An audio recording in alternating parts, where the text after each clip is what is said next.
얼마 전 미국에서 아주 유명한 한 군사 전문 유튜버가 과거 한국인들의 전투 사례를 소개하면서 극찬을 하는 영상을 올려 크게 이슈가 된 일이 있었습니다. 본인이 미 해병대 출신에다 한국에서 복무를 한 적도 있었던 해당 유튜버가 자신의 구독자들과 함께 보며 몇 번이나 놀라움을 감추지 못했다. 무슨 전쟁 만화의 클라이막스 한 장면과도 같았던 우리 선배 군인분들의 그 전설적인 전투에 대해 함께 살펴볼까 합니다. 지금 우리나라 무기들은 전 세계 어딜 가나 최고의 명품으로 인정을 받고 있지만 원래는 무기들이 아닌 바로 사람들이, 즉 한국 군인들이 극강의 무기 그 자체이자 최고의 명품으로 그 유명세가 엄청났었습니다. 그래서 그들이 참전했던 몇몇 전투들은 아무리 세월이 지나도 지금까지도 계속해서 회자되며 사람들의 흥분과 놀라움을 자아내는 그런 전설적인 전투들이 몇 있는데, 일단 그 중에서도 보통 가장 많이 언급되는 것이 바로 현실판 가장 지옥같은 대전투였다. 그리고 우리나라 남자들과 밀리터리 매니아 분들께서 가장 좋아하는 바로 그 전설의 베트남전 짜빈동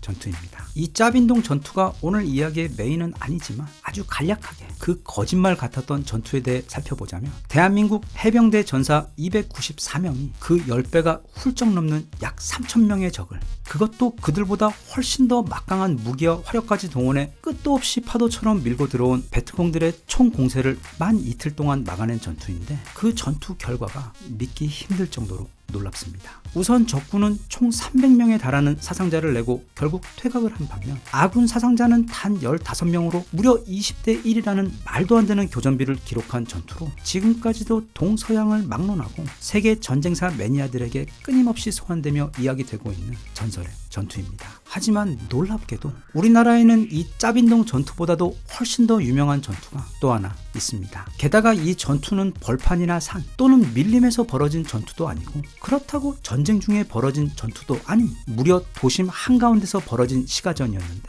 그게 바로 지난 1992년 LA 폭동 당시 캘리포니아에서 벌어졌던, 좋게 잡아 수십만에 달했던 폭도들을 상대로 고작 200여 명의 한국 예비군들이 벌인 방어 전투로 이후 전 세계인들에게 루프탑 코리안이라는 끝내주는 애칭으로 기억되고 있는 도심 건물을 성으로 삼아 그 옥상 위로 올라가 4일간 밤낮으로 치러졌던 지옥의 전투였습니다. 루프탑, 즉 옥상 위라는 뜻인데, 미국의 유명한 밀리터리 유튜버이자 본인 역시 한국에서 복무한 적이 있는 미 해병대 출신 군인 테오 보이레는 얼마 전 팬들의 요청에 의해 해당 전투의 기록 장면을 꺼내놓고 그걸 구독자들과 함께 시청하면서 매 장면마다 놀라움과 극찬을 연발하며 코멘트를 한 적이 있습니다. 그의 이야기도 이야기지만 그 영상 아래 달린 댓글들을 보면 사람들이 그 루프탑 코리안들을 얼마나 대단하게 보는지, 또 그게 우리 한국인에 대한 이미지 각인에 얼마나 큰 역할을 하고 있는지 알 수 있어 지난 LA 폭동 당시에 그 아포칼립스 같았던 현지 상황과 전투에 참가한 그 한국인 예비군들이 치러낸 그날의 그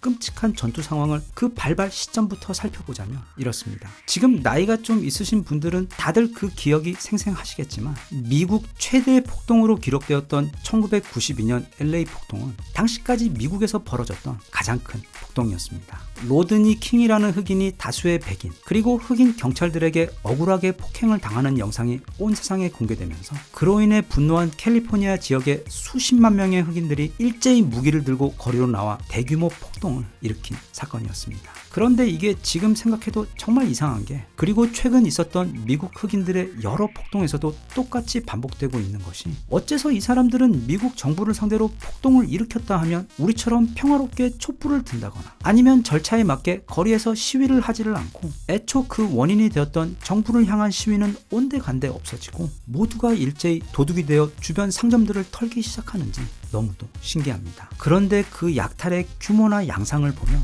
이왕 시위한 김에 화가 나니까 가게도 털어버리자가 아니라 애초부터 상점들을 터는 것이 그 시위의 진짜 목적이었던 것처럼 사회를 향해 자신들의 메시지를 전달하고자 하는 건설적인 형태의 시위 같은 건 애초에 보이질 않고 시작부터 무조건 도둑질부터 하는 부분이 정말 미스테리하면서도 씁쓸합니다. 그런데 이 LA 폭동의 경우는 그 씁쓸함이 아예 도를 넘어버립니다. 왜냐하면 이 비겁한 폭도들은 힘이 있는 부자 백인들이 사는 동네로는 아예 나아가질 않고, 미국 사회에서 가장 힘이 없는 대상들이자 해당 사건과는 아무런 관련도 없었던 바로 우리 한국 교민들의 상점들로 몰려와 닥치는 대로 상점을 파괴하며 물건을 훔치는 행태를 보였기 때문입니다. 그런데 이때 보여주었던 미국 경찰들의 모습도 가관이었습니다. 당시 아무런 보호막도 없이 그 수십만의 폭도들에게 당하고 있던 한인 교포들에 대해서는 그 어떤 지원 병력도 보내지 않고 대신 돈 많은 부자들의 동네인 베버리 힐즈와 월셔 같은 지역 또는 위쪽 헐리우드 지역 그리고 비싼 건물들과 유명한 대기업 본사가 몰려있는 LA 도시 중심지 쪽에만 혹시 그 폭도들이 몰려갈까봐 모든 병력을 보내 보호를 한 것입니다. 그 결과 여기 지도에서 보이는 것처럼 그 폭도들의 파도는 그 중심 한가운데 있었던 한인타운으로 모두 쏟아지듯 몰려오게 되었는데 당시 그들을 막는 경찰은 전혀 없었기 때문에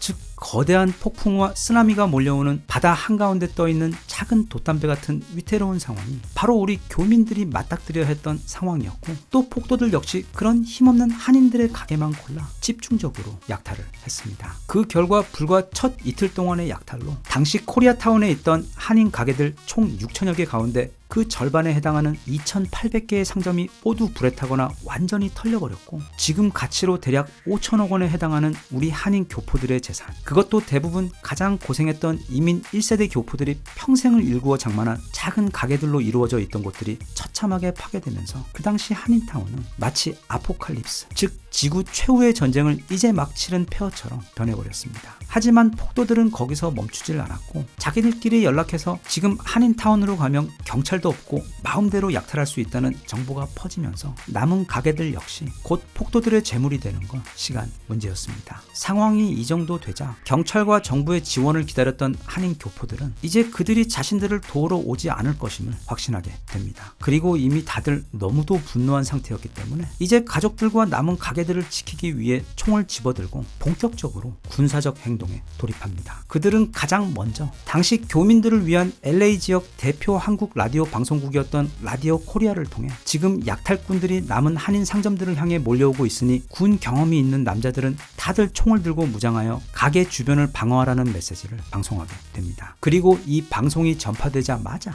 군 경험이 있던 한국 남성들은 각각 M1 카빈과 산탄총 그리고 심지어 이스라엘제 우지 기관총을 비롯하여 또 어디서 구했는지 여기 이성균 씨가 들고 있는 대우정밀 K1A1 소총으로 무장을 하고 가게 건물 거리 앞으로 나와 전투 준비를 했고 또 대부분은 군 시절 경험을 살려 하이그라운드 즉 고지대의 전술적 이점을 살리기 위해 건물 옥상으로 올라가 엄폐를 하며 거리를 향해 소총을 겨누었습니다. 이렇게 반나절도 되지 않아 코리아타운 전체가 이제 도심 공성전을 대비하는 채비를 갖추게 되자 라디오 코리아 방송국 또한 정말 순식간에 그 군사적 작전의 코맨드 센터가 되어 실시간 방송을 통해 지금 폭도들이 어느 방향 어느 지점을 통과하며 얼마만큼이 몰려가고 있는지 또 지금 가장 크게 공격을 당하고 있어 즉시 화력 지원이 필요한 곳이 어디인지 등과 같은 정보와 명령을 하달하는 곳으로 바뀌어 운영됩니다. 이렇게 일사불란하게 그리고 신속히 방어진을 펼쳤음에도 폭도들의 수와 규모가 너무도 커서 한인타운에 남은 가게들 중 많은 곳은 속수무책으로 당할 수밖에 없었습니다. 상황이 이렇게 되자 이제는 베트남전 출신의 진짜 베테랑 군인들이 나서기 시작합니다. 당시 교포사회 LA 한인 해병 전후회 회장이었던 최 아내 씨는 라디오 코리아의 방송국을 찾아가 마이크를 잡고 현재 전 지역에 흩어져 있는 모든 해병 대원들에게 긴급 소집 명령을 하달합니다. 그리고 곧 그 방송을 듣자마자 LA에 거주 중이던 전 해병 대원들은 다들 손에 다양한 무기와 전투에 필요한 여러 장비를 들고 빠르게 집합했는데 여기서 정말로 놀라운 점은 그들은 모인 지 채 1시간도 되지 않아 이미 지휘와 통신체계 그리고 각각의 주특기별로 역할이 모두 정리되고 할당되면서 정말 순식간에 작지만 아주 완벽한 군대의 형태를 갖추게 되었습니다. 이후 그들은 당시 최대 격전지였던 가주마켓 지역으로 이동해 그곳에 빠르게 방어 진지를 구축한 후 전투를 치르면서 압도적인 전술과 화력으로 폭도들을 막아냈습니다. 이 해병대 아저씨들이 본격적으로 전투에 참여하게 되자 당시 흑인 폭도들 사이에서는 지금 한인타운에 가면 죽는다는 소문이 빠르게 퍼졌습니다. 그리고 미국의 여러 대표 방송사들 역시 지금 치열한 전투가 벌어지고 있는 LA 한복판의 한인타운 그리고 그곳에서 한국인들이 완전 무장을 한 채 건물들 지붕에 올라가 조직적인 군사 작전의 형태를 보이고 있는 모습을 위에서 헬기를 타고 촬영을 하며 실시간으로 방송을 했는데 그때 그 광경을 지켜보며 방송하던 해병대 출신 어느 방송국의 기자가 놀라면서 한 말이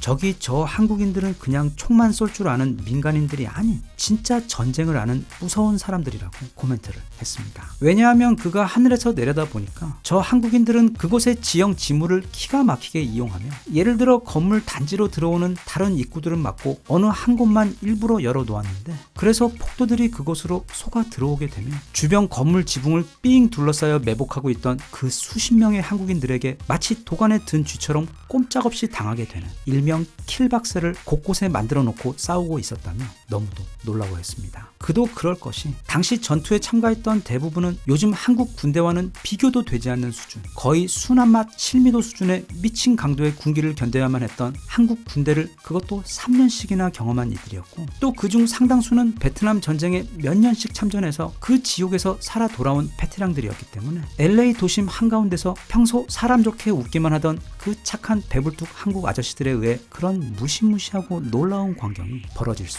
있었던 것입니다. 앞서도 말했듯 이후 거리에서는 지금 한인타운 가면 죽는다는 소문이 빠르게 퍼지면서 한인 상점을 향한 흑인들의 약탈도 금세 사라졌고 이내 폭동 그 자체도 가라앉았습니다. 이때 한국인들이 보여주었던 즉 토끼나 사슴처럼 순하고 착해 보였던 사람들이 상황이 터지자 무슨 이상한 약을 먹은 것처럼 순식간에 전쟁 괴물로 변신하면서 적은 수의 병력으로 일사불란하게 곳곳에 방어진을 구축한 후 수십만 명의 적을 압도해버리는 모습을 보여주던 이런 모습은 전 세계 밀리터리 매니아들에게 너무도 깊은 인상을 남겨 이후 이들을 기리며 루프탑 코리안이라는 끝내주는 애칭과 함께 전설이 되어버렸습니다. 해당 유튜버는 이 다큐멘터리를 구독자들과 함께 보면서 와우 또는 오와 같은 감탄사를 연이어 수도 없이 내뱉으며 해외 전쟁터에서 실제 전투를 치러본 자신의 경험을 되돌아보며 일단 민간인들이 저렇게 완벽하고 빠르게 군사적 조직을 구성하여 체계적으로 운영한 것도 놀랍지만 그런 물리적인 부분 외에도 그 짧은 시간 안에 라디오 방송국을 코맨드 센터로 만들어 작전을 수행하거나 건물 지형을 이용해 곳곳에 킬박스를 만들어 적을 몰아넣어 제압하는 것과 같은 너무도 영리한 부분들 외에도 무엇보다 그 엄청난 수의 폭도들을 대상으로 그 적은 인원으로 경찰이나 군의 아무런 지원도 없이 막아냈다는 것을 보고는 자신 역시 진심으로 그들을 존경한다고 말을 했습니다. 사람이 나이를 먹으면 추억을 꺼내 먹으며 살아간다고들 하는데 임진왜란처럼 너무 멀리 갈 것도 없이 우리가 극복해낸 IMF 사태나 또 그 즈음 벌어졌던 이런 LA 한인 폭동 사건 속에서 우리가 보여주었던 그 놀라운 모습들을 잘 되새겨보면 우리는 제 아무리 힘들고 압도적으로 불리한 싸움이나 상황 속에 던져진다고 하더라도 그 지옥 속에서 반드시 방법을 찾아 기가 막힌 전략과 기지로 그리고 용맹함으로 순식간에 상황을 반전시키는 뛰어난 능력을 우리 모두의 DNA 속 깊숙이 가지고 있다는 것을 증명하는 소중한 기억들이라고 생각합니다. 그런 저력이나 단결력은 따로 배울 수도 누가 빼앗아 갈 수도 또 시간이 지난다고 해서 어떻게 사라질 수 있는 게 아니기 때문에 앞으로도 두고 나라나 개인 차원에서 그 어떤 어려움이 닥친다고 하더라도 우리 모두가 늘 오뚜기처럼 바로 일어설 수 있도록 해주는 우리들 정신 속 강력한 힘이 되어주리라 믿습니다. 대한민국 만세. 감사합니다.